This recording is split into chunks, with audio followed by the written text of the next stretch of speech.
Assalamualaikum warahmatullahi wabarakatuh. Perkenalkan, nama aku Surya Ramadan. Dengannya aku akan menjelaskan tentang memahami 5 tahapan design thinking, solusi kreatif berbasis pengguna. Nah, design thinking itu sendiri adalah sebuah pendekatan revolusioner yang memecahkan sebuah masalah kompleks dengan menempatkan sebuah user atau pengguna sebagai jantungnya dari sebuah inovasi, teman-teman. Kita langsung masuk ke materinya. Pertamanya itu, apa sih design thinking itu sendiri? Design thinking itu adalah sebuah metode pemecahan masalah yang berfokus pada kebutuhan user, dirancang khusus untuk mengatasi masalah kompleks yang awalnya tuh nggak punya solusi jelas gitu. Pendekatan ini menggabungkan kreativitas, logika, empati untuk menghasilkan sebuah inovasi yang bermakna dan relevan dengan kehidupan nyata pengguna. Berpusat pada sebuah user atau manusia, memahami kebutuhan dan aspirasi pengguna sebelum mencari sebuah solusi. Iteratif dan fleksibel, proses berulang yang memungkinkan pembelajaran dan penyempurnaan berkelanjutan. 5 tahapan yang jelas, empati, define, ideate, dan prototype, serta juga tes. Nah, ini tuh untuk membentuk sebuah kerangka kerja yang terstruktur dan lebih rapi, teman-teman. Oke, kita lanjut. Tahap pertama yaitu empathize atau empati. Memahami seorang user atau pengguna. Tahap pertama ini adalah sebuah fondasi dari seluruh design thinking pada tahap ini. Pada tahap ini, Anda melakukan riset dalam memahami sebuah kebutuhan, perasaan, motivasi, juga tantangan yang dihadapi oleh user. Ini tuh bukan cuma sebuah ngumpulin data, tapi juga menyelami pengalaman pengguna secara mendalam. Jadi bener-bener harus di riset dulu tuh teman-teman. Nah, nah di sini juga ada teknik yang dipakai kayak kita tuh tanya langsung ke pihak usernya kayak mereka tuh harus ngapain sih? Kita harus bener-bener ngegali tuh ke usernya. Terus juga observasi secara lapangan, lihat gimana perilaku seorang user pas, menggunakannya gitu. Immersion, yaitu merasakan secara langsung user gitu, pengalaman secara langsung seorang user. Terus juga melakukan survei dan juga kuesioner, yaitu ngumpulin data secara kuantitatif dari kelompok yang sangat besar. Tujuannya yaitu memahami perspektif pengguna tanpa asumsi atau bias. Fase ini tuh menghasilkan sebuah pemahaman holistik tentang siapa sih penggunanya, apa yang mereka inginin, juga kenapa sih mereka mau gitu. Dengan berempati sejati, kita tuh jadi ngebuka peluang untuk sebuah inovasi yang benar-benar bermakna, teman-teman. Lanjut. Empati itu juga adalah sebuah kunci inovasi, teman-teman. Dalam tahap ini, kita tuh belajar dengan seksama, terus juga ngamati dan teliti, dan serta memahami sebuah titik tengahnya, teman-teman. Kemampuan untuk menempatkan diri di posisi pengguna juga juga lihat dunia melalui mata mereka adalah sebuah fondasi awal di setiap solusi inovatif yang berkelanjutan. Kayak mereka sih butuh apa ya? Mereka tuh eh merasa gimana sih tentang masalah mereka? Terus kayak apa yang buat mereka jadi kayak gitu? Itu teman-teman. Lanjut tahap 2 define, yaitu merumuskan masalah. Nah, habis kita udah tahu nih dari tahap empathize, kita lanjut yaitu define ini sendiri buat mengorganisir data yang dikumpulin jadi sebuah pernyataan masalah yang jelas, manusiawi, juga berorientasi pada kebutuhan pengguna. Tahap ini juga ngebikin kita fokus pada apa yang benar-benar penting bagi seorang user, bukan cuma pengen dijual gitu. Nah, pertama ada analisis data empatiknya.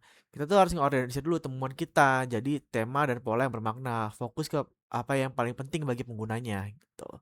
Dua, nyatain masalah dari perspektif pengguna. Harus gunain format seperti penggunaan perlu, karena, atau terus juga untuk menciptakan kejelasan tentang masalah sebenarnya, bukan cuma asumsi doang gitu, nggak yang ngada-ngada. Tiga, itu ngehindarin bias perusahaan. Jangan cuma ngedefinisi masalah doang, tapi juga lihat kebutuhan nyata seorang user yang kita udah pelajarin gitu. Contohnya nih, kayak remaja tuh butuh makanan bergizi yang praktis, juga terjangkau untuk mendukung pertumbuhan sehat mereka. Bukan tingkatin penjualan produk makanan kesehatan untuk target pasar milenial. Jadi kan nggak sesuai gitu teman-teman. Tuh, kita lanjut nih ya. Tahap 3, ideate atau menghasilkan sebuah ide yang secara kreatif. Tuh, tahap ini adalah sebuah ruang untuk eksplorasi tanpa batas. Di sini kita tuh bikin tim buat sesi brainstorming secara intensif, juga fokus pada kuantitas ide yang lebih dari kualitas awal. Tujuannya adalah menghasilkan sebanyak mungkin solusi potensial, menantang asumsi konvensional, juga nemuin ide-ide kreatif yang belum terpikirkan sebelumnya. Nah, ada 3 hal di sini, yaitu brainstorming klasik. Sesi diskusi bebas di mana setiap ide diterima, jadi nggak ada judge. Jadi semuanya kita ambil, terus juga jadi fokus pada membangun atas ide orang lain. Jadi kita ambil, kita ini bagus, kita pakai gitu. Scamper, yaitu teknik yang menggunakan pertanyaan pemandu, yaitu substitute, combine, adapt, modify, put to another use, eliminate, and reverse. Terus juga ada worst possible idea, sebuah ide yang buruk tapi juga bisa terjadi gitu. Terus kita balikin jadi sebuah ide bagus, cara unik untuk ngelampauin batasan pemikiran yang konvensional. Jadi kita bikin sebuah ide yang kayaknya ini nggak mungkin deh. Terus kayak ini itu ide paling buruk deh. Tapi tahu-tahu jadi bagus, benar-benar out of the box, teman-teman. Prinsip pentingnya itu juga jangan pernah menilai ide terlalu dini. Kita tuh harus terima dulu gitu. Izinin kreativitas mengalir, karena ide yang tampaknya kita pikir gila itu bisa jadi sebuah solusi revolusioner yang kita nggak pernah tahu di esok hari. Lanjut, teman-teman.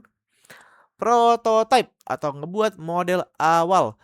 Dalam sebuah tahap ini, ide-ide terbaik yang kita pilih itu diwujud dalam bentuk yang nyata, terus juga bisa diuji.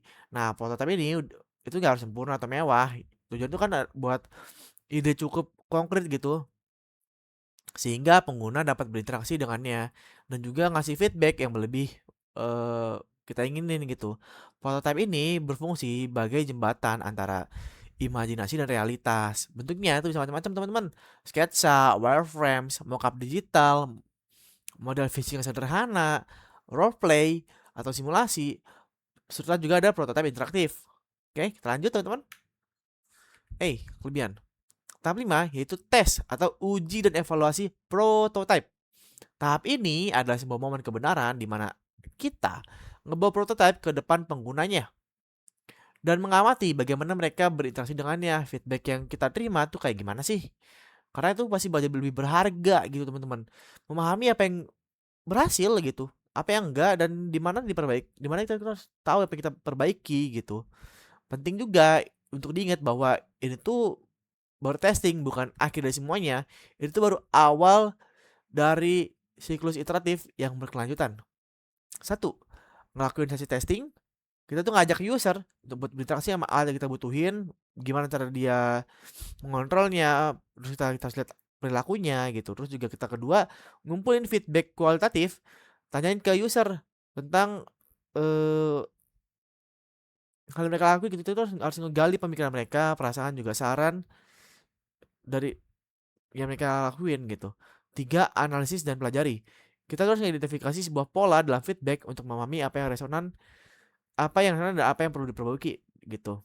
4. Iterasi atau pivot.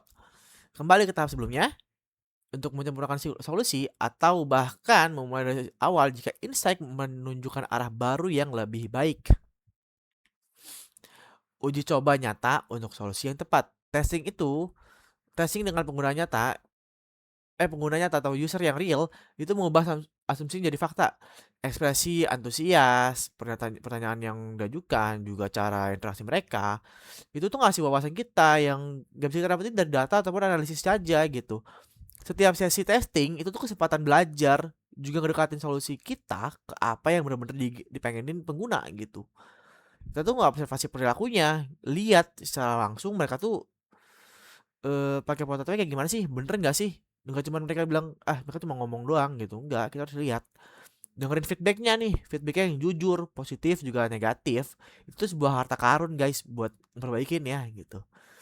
Terus juga ngeciptain sebuah siklus pembelajaran. Setiap pengujian ngebuat kita lebih dekat ke solusi yang optimal juga relevan pada pengguna. Lanjut kesimpulannya. Kesimpulannya yaitu desain thinking adalah sebuah solusi ternyata di mana desain thinking itu juga bukan sebuah metodologi. Itu sebuah filosofi yang nempatin manusia di puncak inovasi dengan menerapin 5 tahapan yang tadi dijelasin secara konsisten. Kita ngeciptain solusi yang udah nggak cuma berfungsi secara teknis, tapi juga resonansi secara emosional.